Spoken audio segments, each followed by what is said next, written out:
Update kaugnay sa mga aktibidad ni Pangulong Ferdinand Bongbong Marcos Jr. Isinusulong kasi nito ang pagpapalakas pa sa kooperatiba ng mga magsasaka at ang Palasyo Malacanang. Pinabulaanan ho yung ulat na na-hold itong si First Lady Lisa Araneta Marcos sa Estados Unidos. Ito kasi naglabasan mula pa nung nakalipas na linggo at muli hong dumami yung mga mensaheng kahalintulad niyan nitong nakalipas na mga araw lamang. Alamin natin ang mga update mula sa Palasyo Malacanang, si Bombo Anali Soberano.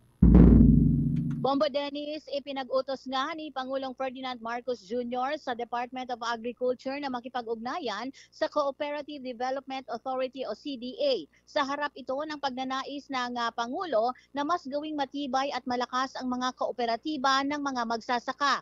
Ayon sa Pangulo, tutulungan ng pamahalaan ang mga kooperatiba para magkaroon ng mga makabagong makinarya at post-harvest facilities na mas magpapataas sa kanilang ani at kita ng mga Pilipinong magsasaka. Idinagdag pa ng Pangulo na plano din ng gobyerno na maglaan ng pondo para sa mga dryers, mga silos, warehouses, mga bigas at corn mills at iba pang kagamitang pang-agrikultura. Sa pamamagitan anya nito ay mababawasan ang nasasayang na bigas, mais at mapababa ang presyo ng pagkain at mas magiging produktibo ang mga magsasaka.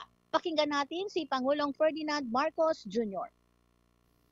Talagang masasabi ko na ang SIDSI ay isang modelo ng kaunlaran.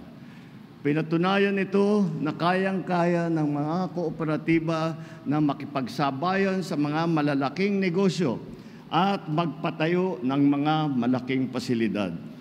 I extend my own personal congratulations being a great supporter of the cooperative movement.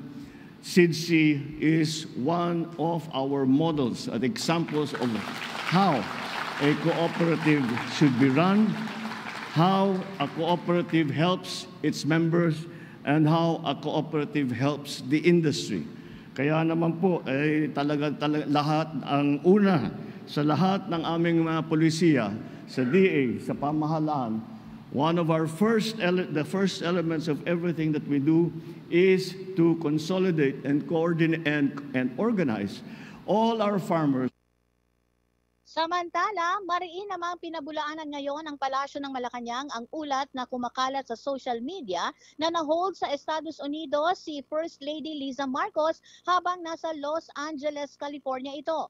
Ayon kay Palace Press Officer Undersecretary Attorney Claire Castro, walang katotohanan ang mga ulat na na-hold ang unang ginang sa Amerika o sa anumang lugar sa mundo. Ang pahayag ng Palasyo ay kasunod ng mga serya ng post sa social media na hinarang umano sa airport si First Lady Liza Marcos. Kinumpirma ng Malacanang na pumunta nga si First Lady sa Los Angeles para dumalo sa International Film Festival bilang suporta sa mga local artists ng bansa. Sinabi ng Malacanang na nakabalik na ng bansa ang unang ginang noong Lunes. March 10, bandang alas 5 ng umaga, batay sa social media post ng First Lady, nagpunta nga siya sa Los Angeles noong March 5 para dumalo sa isang lunch kasama ang mga Filipino-American na nahalal at itinalaga sa US government. March 6, humarap sa isang curated press conference sa West Hollywood si Ginang Marcos kasama sina Tourism Secretary Cristina Frasco at Department of Trade and Industry Secretary Maria Cristina Roque. Sa parehong araw, dumalo ang unang ginang sa Thanksgiving dinner at nanood ng isang documentary sa sinehan na bahagi ng aktibidad ng Manila International Film Festival.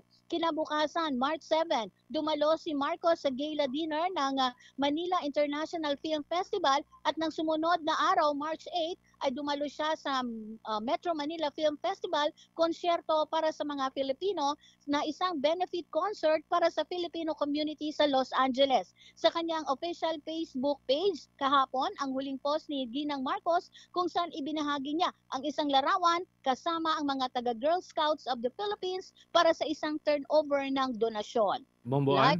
Yes, Bombo Dennis. Nais ko lamang maitanong, may plano ba ang First Family o kaya naman ang mga opisyal dyan sa Palasyo Malacanang na buweltahan yung nagpakalat ng mensahe o kaya naman ay impormasyon na na-hold ang First Lady dun sa Estados Unidos, Bomboan?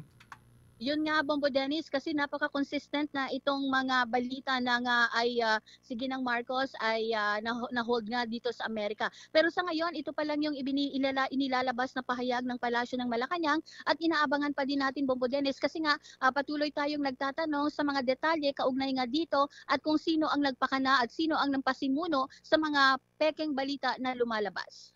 Okay, with that, maraming salamat, Bombo Anali. Mula sa Malacanang, Bombo Anali Montaño Soberano nag-uulat para sa #1 and most trusted radio network in the country, Bombo Radio Philippines, Basta Radio, Bombo!